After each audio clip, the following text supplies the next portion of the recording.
Hey everybody, Ryan Gromfin here, author, speaker, chef, restaurateur, and the founder of therestaurantboss.com. And today I've got some really great training for you. I'm gonna show you my 3 cost-saving ideas that you can implement right now, today, within seconds of watching this video that will save you money instantly and have a huge impact on your bottom line by the end of the year, by the end of the month even. You're gonna see a huge change. So let's get right into this.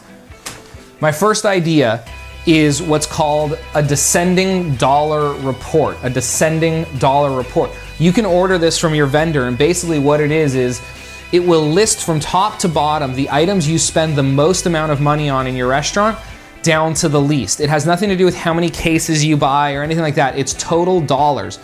So what it allows you to do is to know where to focus. So many of us are so focused on saving a penny or a dollar or a small amount of change on a small item, which all adds up at the end of the period. Don't get me wrong. Saving $1 on plastic wrap is great. That's an extra $1. But what I'd rather you do is start focusing on the big ticket items.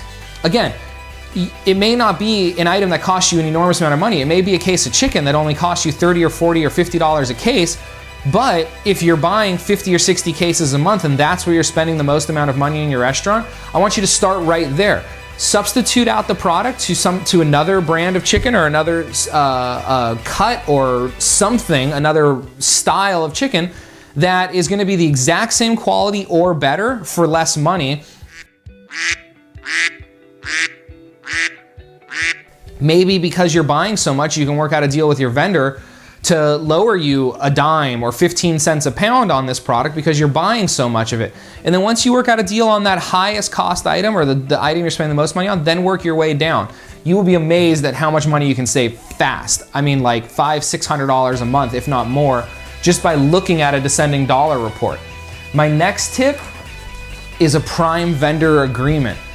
You know, we've been taught forever in the restaurant business that every week you should have your vendors send you a price list of the stuff that you buy from them, and then you compare all the price lists and you say, all right, I'm gonna order this, and this from this vendor today, this, and this from this vendor today. And that's great, but it's not the best way to do things. It's just not. And what I really recommend is what's called a prime vendor agreement. And if you call up your vendors right now, whoever you work with, and negotiate this out, what they're gonna ask in return is that you buy about 80, 85, 90, I've seen as high as 95% of your product from them. Now, obviously they have no way of proving this, but this is really a loyalty agreement that I'm gonna be loyal to you, and in return, you're gonna give me the best prices possible.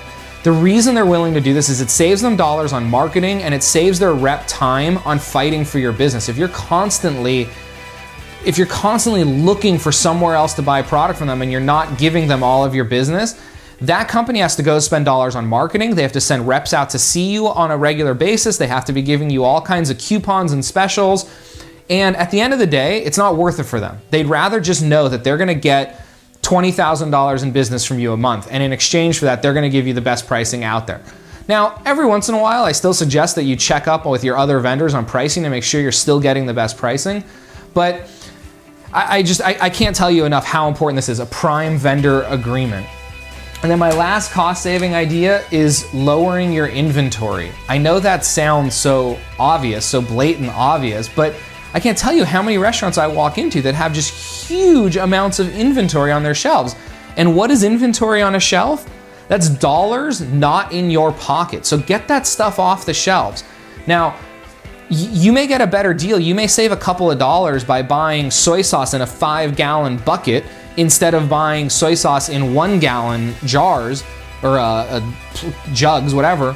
But the reality is, if that 5 gallons is gonna sit on your shelf for 3 or 4 months, the $2 or $3 that you saved just isn't worth it. I'd rather have my soy sauce that I'm going through on a more regular basis. It's fresher.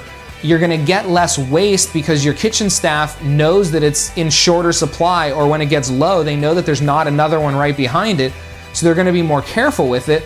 Plus, that's dollars you could be using for other things, for marketing, for putting butts in your seats, for doing all kinds of other things that I know we could all use a couple extra dollars. So lowering your inventory. If you're an advanced restaurateur already and you know, if you're keeping track of your inventory and you know the cost of everything on your shelves and you know the cost of all of your recipes, I've got some great tips and some great formulas to show you on where your inventory levels should be for beer and wine and liquor and food, etc. So Go ahead and leave some comments below this video. If you have any questions or any comments or anything you'd like to talk about these 3 cost savings ideas, I'd love to hear from you. If you want more about my inventory techniques and my frameworks, let me know. This has been Ryan Gromfin with The Restaurant Boss saying have a great day.